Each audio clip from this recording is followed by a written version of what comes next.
You're welcome to this lecture, and we are going to be looking at audit planning and recording.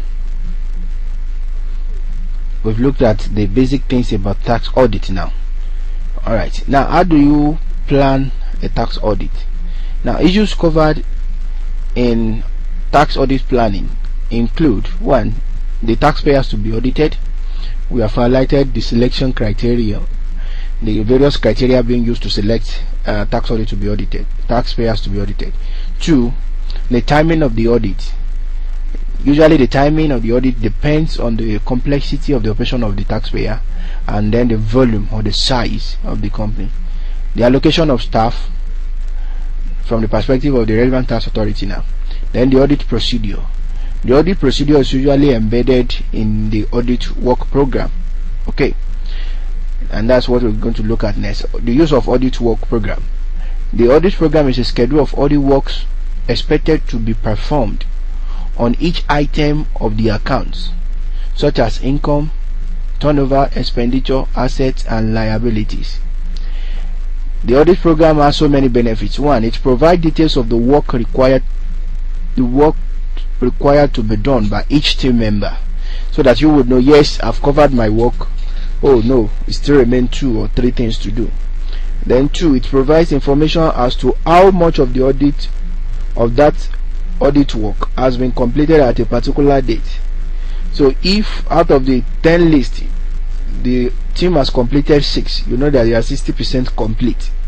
Then it provides a record audit responsibility, so that if anything will emerge in the future, it will be presented that all these were carried out.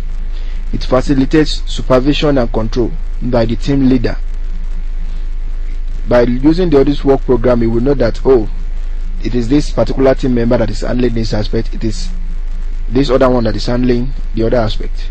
Then it's a time management too, as it's a kind of plan. It makes the work go smoother and easier. Then it ensures continuity in audit work, because a work that has been done earlier on will not come and be done again, since it has been checklisted against the audit work program. So those are the benefits of using an audit work program. Now, the recording of the audit process is done on what is known as audit working papers. Audit working papers. These are records that document the job done by a tax auditor in the process of his audit. Basically, there are 2 types of audit working papers. We have permanent file and the current file. But for the permanent files are the files that that contain documents of long-standing nature. The documents are not changed year in year out. They are the same. For instance, the certificate of incorporation, the memorandum article of association, and some other things like that.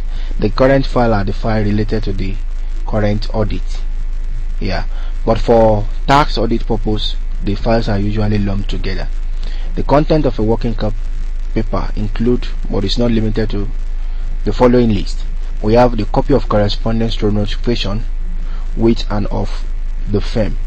Okay, the correspondence with the company or the taxpayer by the tax authority, as well as notification of the notification sent to the taxpayer.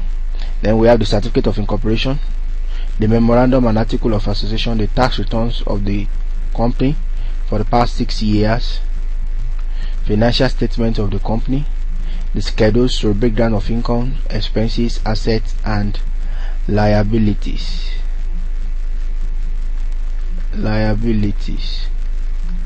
The audit work program, then the procedures and process carried out, the minutes of the various meetings, both preliminary, pre-audit, and post-audit, and then staff allocations and allowances. These are some of the contents of working paper, and the working paper is the property of the tax auditor, not that of the taxpayer. So that's with tax audit planning and recording. Let's look at some questions on that briefly. The first question here says, work programs are schedules of activities to be carried out in the course of a particular tax audit. They are products of the planning process. Enumerate the advantages of using work programs. I think we have talked about the advantages or the benefits of using an audit work program. And even if you cannot remember precisely, one thing about this exam is, this particular subject, is that you have prepared for it, you have read for it. I mean, you have prepared for it. Then you should be able to use your imagination, to bring out points. Work program, according to the question, I said they are products of planning process. So what could it be? One, it could save the time of audit. Two, it could prevent multiplicity of job done, okay, so that a job that has been done by one person will not be again repeated by another. Then it enhances supervision and control by the audit team leader. Then it signifies, or it brings to bear accountability and responsibility, because you are going to know who is responsible for who in the course of the audit exercise. So those are some of the things. Just imagine it and start to bring out the relevant points. Then the second question says, what do you understand by audit working papers? Itemize 10 contents of the working papers of a tax auditor. This is a direct question. Explain what audit working papers are. Tell us the types that we have, at least to maximize your score. Then it says itemize 10 contents of working papers.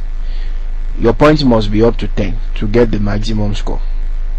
But if you cannot remember up to 10, 8, 7, 8, 9 will still be okay, but it must not be below 6, so that you will get at least above 50% of the mark allocation. And I think you understand now how to tackle this kind of question, as I've been emphasizing it before now. Alright.